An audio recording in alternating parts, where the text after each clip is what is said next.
الحمدللہ رب العالمین والصلاة والسلام علی سید الانبیاء والمرسلین اما بعد فاعوذ باللہ من الشیطان الرجیم بسم اللہ الرحمن الرحیم سورہ حشر آیت نمبر 9 ومن یوقع شح نفسہ ترجمہ اور جو شخص اپنے نفس کے لالچ بخل اور حرص سے بچا لیا گیا۔ اللہ سبحانہ تعالیٰ قرآن کریم میں بار بار انسان کے دل کی اصلاح کی بات فرماتے ہیں، کیونکہ عمل کی خرابی سے پہلے نیت کی خرابی ہوتی ہے، اور نیت کی سب سے خطرناک بیماری ہے شح نفس، یعنی دل کا تنگ ہونا، بخل، حرص اور جمع کرنے کی چاہ۔ یہ آیت ہمیں بتاتی ہے کہ اصل نجات نفس کے شوہ سے بچ جانا ہے۔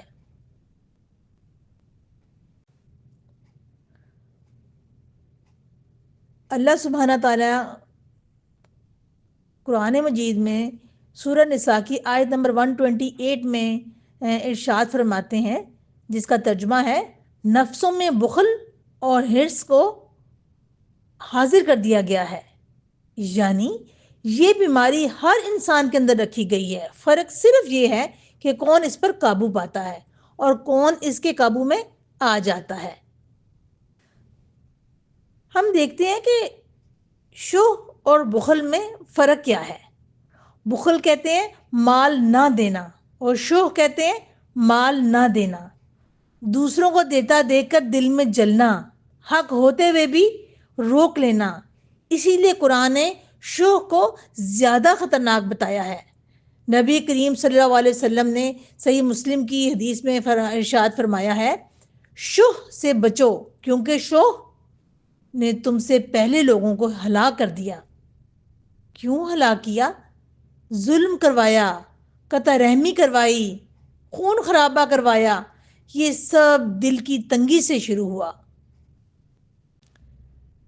نبی صلی اللہ علیہ وسلم کی اگر ہم عملی سیرت دیکھیں تو نبی صلی اللہ علیہ وسلم کے پاس کبھی مال آیا، جب بھی کبھی مال آیا تو خود روک کر نہیں رکھا، اپنے پاس جمع کر کے نہیں رکھا، فوراً تقسیم فرما دیا۔ حضرت عائشہ صدیقہ رضی اللہ تعالیٰ عنہا فرماتی ہیں، نبی صلی اللہ علیہ وسلم کے گھر میں کئی دن چولہا نہیں جلتا تھا مگر دل کبھی تنگ نہیں ہوا۔ یہ ہے شح سے حفاظت۔ اگر ہم صحابیات کی زندگیاں دیکھیں، ان کی سیرت دیکھیں، تو حضرت اسماء بنت ابی بکر رضی اللہ تعالیٰ عنہا فرماتی ہیں، میں صدقہ کرتی ہوں اور کبھی گنتی نہیں کرتی۔ اسی طرح صحیح بخاری کی حدیث ہے، نبی صلی اللہ علیہ وسلم نے فرمایا، گن گن کر نہ دو ورنہ اللہ بھی گن گن کر دے گا۔ حضرت خدیجہ الکبریٰ رضی اللہ تعالیٰ عنہا کو اگر ہم دیکھیں تو انہوں نے مال، تجارت، آسائش سب دین کے لیے قربان کیا اور کبھی یہ نہیں سوچا کل کیا ہوگا۔ یہی تو شوہ نفس سے نجات ہے۔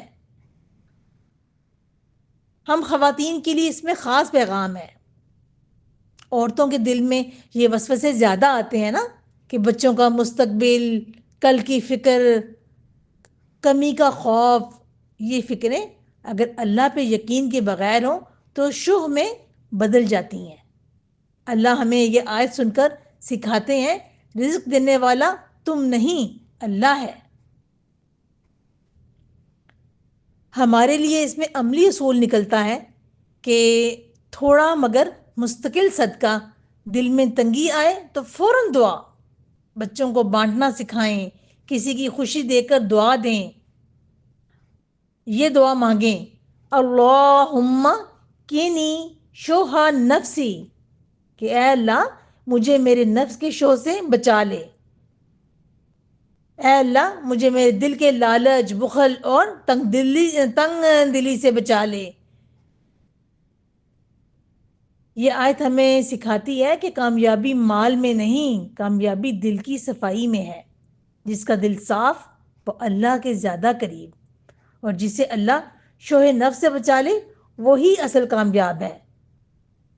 اللہ سبحانہ تعالی ہم سب کو شوہ نفس سے بچائے اور دلوں کو کینہ، بغض، ہرس، ہر طرح کے گندے جذبات سے بچائے اور ہمیں زیادہ سے زیادہ صدقہ کرنے کی توفیق عطا فرمائے۔ آمین یا رب العالمین۔